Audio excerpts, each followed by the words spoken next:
Shock. आज हम बात करते हैं शॉक के बारे में। तो सबसे पहली बात, जो शॉक है इसको और किस नाम से जाना जाता है? तो आप लोगों ने आघात सुना होगा या फिर सदमा सुना होगा। अब ये शॉक यानी कि यहाँ पे आप लोगों को याद रखना है, एक इमरजेंसी कंडीशन होती है, एक व्यक्ति के लिए प्राण घातक अवस्था होती है, जहाँ पे किन्हीं कारणवश अगर बॉडी में जो सर्कुलेशन है, बॉडी को जो ऑक्सीजन की डिमांड है, जो नीड है, वो बेहतर तरीके से नहीं मिल रही है, तो उस कंडीशन में व्यक्ति सबसे पहली चीज तो हाइपोक्सिया में जाता है, यानी कि बॉडी में ऑक्सीजन का लेवल क्या हो रहा है, डाउन हो रहा है। आफ्टर दैट डिस्चीमिया में जाता है, यानी कि जो सर्कुलेशन है उसमें क्या है, इम्प्रॉपर है, किसी भी प्रकार से सर्कुलेशन बेहतर तरीके से नहीं हो रहा है, जिसकी वजह से आगे चल के व्यक्ति धीरे धीरे शॉक में जाना शुरू करता है। सो आप लोगों को याद रखना है, ये जो सदमा है यानी कि एक इमरजेंसी कंडीशन है, उस समय पे भी हो सकता है कि उस व्यक्ति को सीपीआर की आवश्यकता हो, प्रॉपर प्राइमरी लेवल पे क्योर की आवश्यकता हो, तो इस चीज को थोड़ा ध्यान में रखना है। आफ्टर दैट अगर हम बात करें शॉक के कुछ टाइप्स के बारे में, तो इससे पहले मैं छोटा सा आप लोगों को एक एग्जांपल दे देना चाहती हूँ। जैसे कि सभी के साथ कभी ना कभी हुआ हो, एक व्यक्ति है, नॉर्मल है, ठीक है, आफ्टर दैट क्या हुआ, उसने कोई सडन न्यूज सुन लिया, न्यूज में कुछ भी हो सकता है, अपने लव्ड वन का कुछ ऐसा डेथ हो गया, या फिर बहुत ज्यादा बिजनेस में हैवी फॉल्स हो गए, या फर्दर बहुत सारे कारण हैं। अब उस कारण की वजह से जैसे कि क्या हुआ, वो एक शॉक में गया, ठीक है, वहां पे क्या हुआ, सबसे पहली चीज तो जो जितनी ऑक्सीजन की डिमांड थी बॉडी को, वो इनसफिशियंसी हुआ। उसके साथ साथ अब ऑक्सीजन इफेक्ट हुआ तो ऑब्वियसली कहीं ना कहीं वो सर्कुलेशन को इफेक्ट करेगा। धीरे धीरे व्यक्ति क्या होने लगेगा, लाइक वो बेहोशी में भी जा सकता है, मूर्छित भी हो सकता है, उसकी बॉडी पार्ट शिवरिंग भी कर सकते हैं।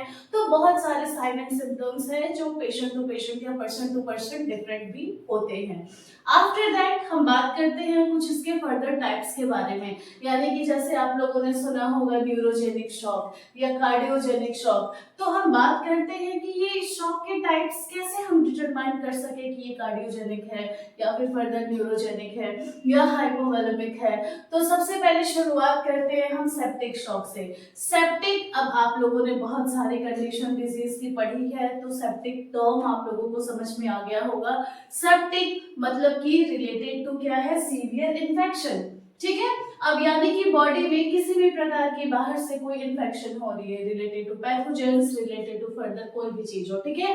अब बॉडी में अगर इन्फेक्शन पहुंचा तो उस इन्फेक्शन की वजह से हमारी बॉडी बहुत सारे साइन एंड सिम्टम्स दिखाना शुरू करती है, ठीक है। अब उस कंडीशन में क्या हो रहा है, व्यक्ति धीरे धीरे अगर बॉडी वीक हो रही है तो वो पर्टिकुलर पर्सन शॉक में जा सकता है। तो अगर इन्फेक्शन से रिलेटेड शॉक किसी को देखने को मिल रहा है तो उसके लिए सेप्टिक शॉक जो टर्म है वो यूज किया जाएगा, यानी कि संक्रमण से होने वाला शॉक। ओके, बढ़ते हैं आगे की तरफ, यानी कि एनाफाइलेटिक शॉक। अब एनाफाइलेटिक शॉक जैसे कि यहाँ पे मान लीजिए किसी ने ड्रग का यूज किया, ठीक है।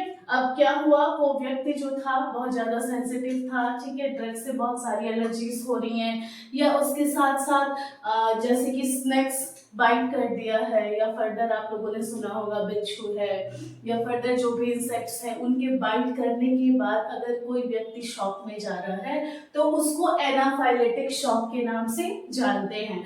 और यहाँ शुद्ध हिंदी में भी लिखा है कि तीव्र गाहिता संबंधित जो शॉक्स होती हैं उसको किस में सम्मिलित किया गया है, एनाफाइलेटिक शॉक। आफ्टर दैट आगे की तरफ बढ़े सो कार्डियोजेनिक शॉक। अब इसके नाम से ही आपको थोड़ा सा समझ में आ रहा होगा कि रिलेटेड टू हार्ट। तो कार्डियो यानी कि रिलेटेड टू हार्ट के बारे में बात हो रही है। तो यहाँ पे लिखा है लाइक किसी भी कारणवश, कॉज कुछ भी हो, उसकी वजह से अगर जो हार्ट है वो इंजर्ड हो रहा है, यानी कि जो हृदय है वो क्षतिग्रस्त हो रहा है, तो उस कंडीशन में आप सभी को पता है हार्ट एक पंपिंग ऑर्गन है। अब उसका काम ही पंपिंग है, वो पंपिंग नहीं कर रहा है, सो बॉडी अफेक्ट होगी। तो उस प्रकार के शॉक को कार्डियोजेनिक शॉक के नाम से जानते हैं।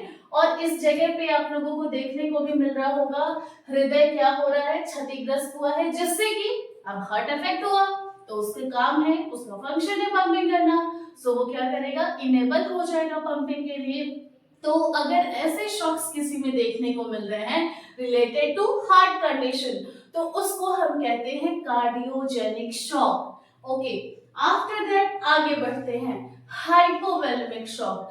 हाइपो मतलब कम होना, वॉल्यूम तो किसकी, लाइक रिलेटेड टू यहाँ पे बात करें, हमारी बॉडी में बॉडी फ्लूइड्स होते हैं, ब्लड होते हैं, फ्लूइड्स है, ये किन्हीं भी कारणवश अगर कम हो रहे हैं तो उस कंडीशन में व्यक्ति शॉक में जा सकता है। जैसे कि छोटे से एग्जांपल है, रोड ट्रैफिक एक्सीडेंट हो गया है, ठीक है, किसी व्यक्ति को सीवियर इंजरी है, हैवी ब्लड लॉस हो रहा है, तो उस कंडीशन में आप सभी को पता होगा हैवी ब्लड लॉस के कंडीशन में क्या होता है, डेथ होने के चांसेस और ज्यादा बढ़ जाते हैं, ठीक है। तो क्यों होता है, क्योंकि बॉडी धीरे धीरे हाइपोवोलेमिक शॉक में जाने लगती है, और जैसे ही एक पर्सन शॉक में गया वो कंडीशन और सीवियर हो जाती है, और आगे चल के हो सकता है कि हैवी ब्लड लॉस की वजह से क्या हुआ, बॉडी डेथ कर गई, ठीक है। उसी प्रकार जैसे कि फ्लूइड लॉस मैंने बोला, तो आप लोगों ने सुना होगा बहुत सारी ऐसे डिजीज होते हैं जैसे कि कॉलरा हो गया, डायरिया हो गया, डिसेंट्री हो गया। इन कंडीशंस में क्या होता है, कह सकते हैं कि जो दस्त होती है उसकी नंबरिंग बढ़ जाती है, ठीक है, जैसे कि जो कॉलरा है, ठीक, जिसको हैजा बोलते हैं, उस कंडीशन में भी आप लोगों ने देखा होगा, समझा होगा, एक व्यक्ति बहुत ज्यादा like heavy fluid loss body से होता है, ठीक है। तो ये सारी चीजें किसमें सम्मिलित की जाएंगी, हाइपोवोलेमिक शॉक। आफ्टर दैट बढ़ते हैं आगे की तरफ, तो बात करते हैं न्यूरोजेनिक शॉक। अब न्यूरोजेनिक शॉक यानी कि बात यहाँ पे क्या हो रही है, न्यूरो की। अब न्यूरो रिलेटेड टू न्यूरॉन्स, यानी कि बात नर्वस सिस्टम की हो रही है। और आप सभी को पता होना चाहिए कि हमारी कंप्लीट बॉडी के लिए जो हमारे न्यूरॉन्स है, जो हमारी नर्वस सिस्टम है, जो हमारी नर्व्स है, बहुत इंपॉर्टेंट रोल प्ले करती है, ठीक है। तो न्यूरोजेनिक शॉक यानी कि डैमेज टू नर्वस सिस्टम। अब XYZ कोई भी कारण हो सकता है जिसकी वजह से, कॉजेस कुछ भी हो, उसकी वजह से अगर नर्वस सिस्टम अफेक्ट हो रही है, ठीक है, जैसे कि बहुत सारी सीवियर इंजरीज होती हैं जिसमें आप लोगों ने देखा होगा कि उस इंजरी की वजह से आगे चल के एक व्यक्ति पैरालाइज्ड हो जाता है, लकवा मार देता है, ठीक है, या तो लोअर लिम्स हो या कंप्लीट बॉडी हो, लाइक हेमिप्लेजिया हो, पैराप्लेजिया हो, क्वाड्रिप्लेजिया हो, डजंट मैटर। तो अगर ये नर्व्स अफेक्ट हुए तो उस कंडीशन में क्या हो सकता है, जो व्यक्ति है वो न्यूरोजेनिक शॉक में जा सकता है।